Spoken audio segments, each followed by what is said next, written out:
the notion of the superhero as a guardian is quite appropriate. A guardian stands on the wall, right? Stands on the limit, protects the city. And so in this way, the hero is very much akin to liminal symbolism, to symbolism of the margin. Like a wall or a weapon is a manifestation of what happens on the margin. And in fact, the hero usually is not normal.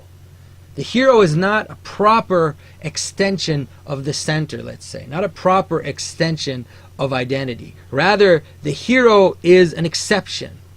And being an exception, that exception manifests itself in ways which reflect the quality of a margin. So Superman is an alien.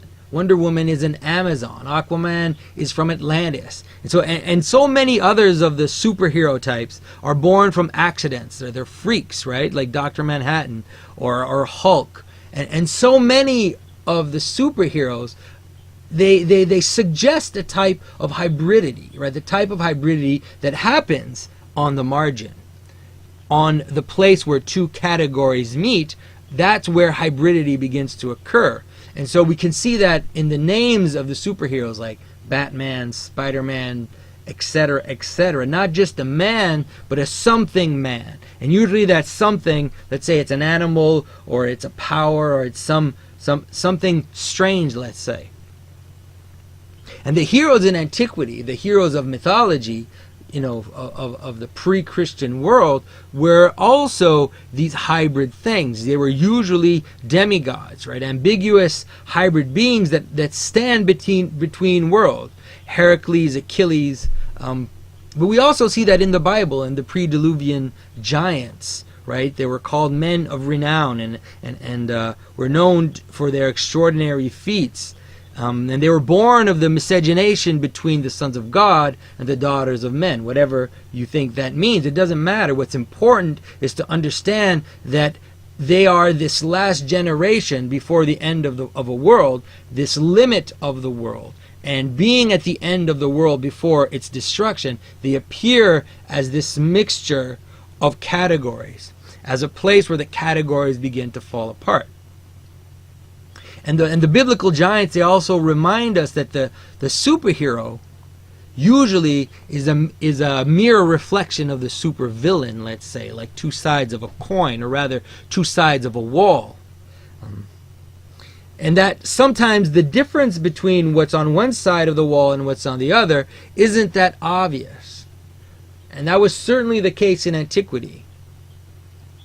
A great modern example is the figure of Hellboy, who defends the world from evil, but is basically a demon who crossed over from hell, and in the end it is said that he will be the cause of the end of the world itself. And so he remains ambiguous throughout his story. The recent Suicide Squad movie was a perfect example of this. Now, in The Guardian of the Galaxy, the characters exhibit this in-between nature, this ambiguity of the margin. We're so used to the trope of like a ragtag gathering of contradictory figures, weirdos, outsiders, criminal loners, all these chaotic characters coming together, that we're so used to seeing it now as a trope in stories that we probably don't ask ourselves what that is, what that means.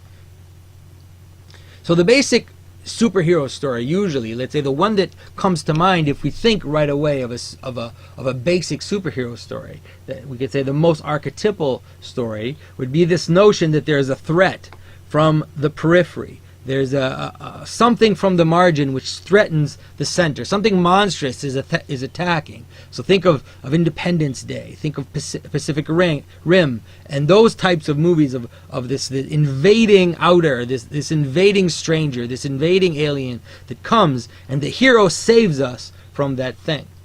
And if the movie is a bit subtle, the superhero or the hero in general will have some link, will have some relationship of identity or of causality with that bad thing that's coming. Now think for example of Superman, who saves the world from General Zod, who also comes from his world.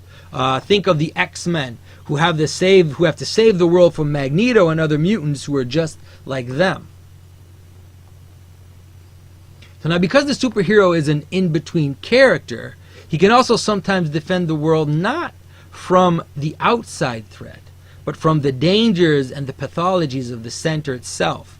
Or sometimes the hero can defend the world from both extremes at the same time. What made the X-Men movies so interesting, for example, is that the X-Men are trying to defend the world from bad mutants who are like them. Those bad mutants want to destroy the center. Let's say they want to destroy the normies. And then the X-Men are also protecting the mutants from those normies, from those in the center who fear and are disgusted by the mutants because they're dangerous freaks.